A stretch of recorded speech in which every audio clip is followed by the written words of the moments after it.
ওরা ঘরে ঢুকেই সবাই মিলে বসে পড়েছে গল্প করতে। আমি এদিকে ওদের জন্য খাবার রেডি করছিলাম।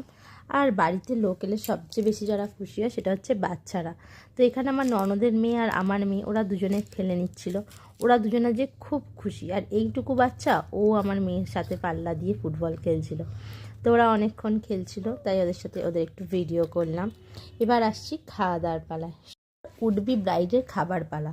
তো আমরা ওকে খাবার সাজিয়ে দিয়ে দিয়েছিলাম, আর অমিত ওর জন্য প্রদীপ জ্বেলে দিয়েছিল। তো যাই হোক, ফাইনালি ও এত খাবার দেখে অবাক হয়ে গেল, বলছিল কি করে খাবো। তো আমি ওর জন্য একটা কিনেছিলাম সালোয়ার স্যুট, আর যেটা আমি ওকে দিয়ে দিলাম, আর ওড়নাটা ওর মাথায় পরিয়ে দিলাম। ওর খুব পছন্দ হয়েছে। আর আমার মেয়ে মানে কোণে উইথ নিত কোণে, সে তো ঢুকেই গেছে পিপির কাছে।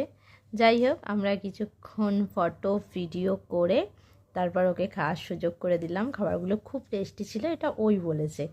তারপর ওর খাওয়া দাওয়া মিটতে আমরা সবাই মিলে একসাথে বসে খাওয়া দাওয়ার অনেকক্ষণ গল্প করলাম।